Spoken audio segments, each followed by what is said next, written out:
petit poème. Petit poème. Ah bah puisque t'es là, tu peux m'aider? Moi? Bah ouais. Bah quoi? Bah en fait tu m'aides si j'ai un problème. Ah, parce qu'en plus tu connais pas ton texte. Ah bah si, hein, je connais très bien mon texte. Hein. Et ça peut arriver au meilleur quand même. Bon, qu'est-ce que je dois faire? Bah en fait, tu me souffles si ça va pas. Enfin normalement, ça ira, je le connais bien.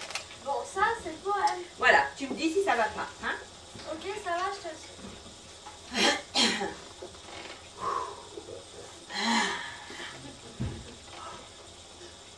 Mais tu pourrais pas être un petit peu plus en retrait? Bah, pourquoi faire?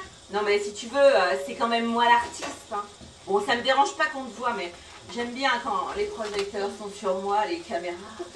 Je peux m'asseoir? Oui, mais un petit peu plus en retrait là. Excusez-la. Hein. Ça va là? Je dérange pas l'artiste? Non, non, ça ira. Bon, vas-y. La rage, Ah, ça commence bien. L'orage. l'orage, les cheveux sur la route. Les chevaux? Les chevaux sur la route avaient pris leur gâteau. Leur galop. Leur galop, car le ciel était noir et l'on craignait de l'eau. Les cavaliers tout verts, Couvert. couverts, couverts d'une blanche poussière, saucisson du danger, sans souci du danger, s'en allait ventre à terre, faisant un courbouillon. Un tourbillon. Un tourbillon de poussière et de feu qui surgissait du sol et volait vers le quand tout à coup, l'un de gros impie de détresse. Non, pousse un cri de détresse. Pousse un cri de détresse. Ah! Bah, qu'est-ce qu'il y a? Mais c'est un cri de détresse. C'est pas dans le texte ou ça? Ah non, mais ça s'appelle de l'improvisation. Et tu fais ça quand tu te sens bien avec le public. Ouais, tu peux pas comprendre, t'es trop jeune encore. Elle est bonne. Et leur montre du doigt son cheval et sa fesse. Qui ça? Qui sa fesse?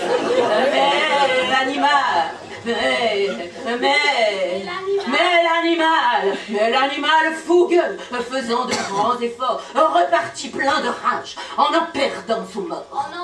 En mordant son mort.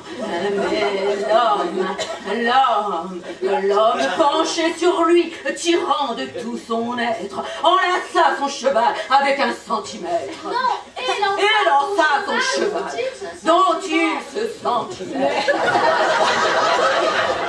Vers le groupe arrêté qui cherchait un nombril, un abri. Tous portaient des chameaux avec des rabougris. Non, des Des chapeaux verts avec des rubans gris. Ils étaient là, mais l'eau tombant en avalanche d'un grand abricot vert, d'un grand arbre encore vert, vint fracasser les branches, car le ciel était en feu, tout sillonné d'éclairs, et le tonnerre tournait en roulant dans les airs, et l'on sentait partout comme une ordure de soufre. Une odeur de soufre, car la terre et le ciel ne formaient plus qu'un gouffre. C'est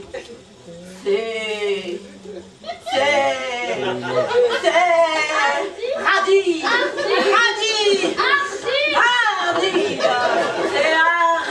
Cavalier.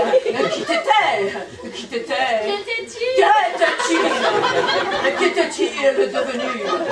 Jamais on ne l'a su, on ne l'a jamais su, et vous ne le saurez jamais. C'est...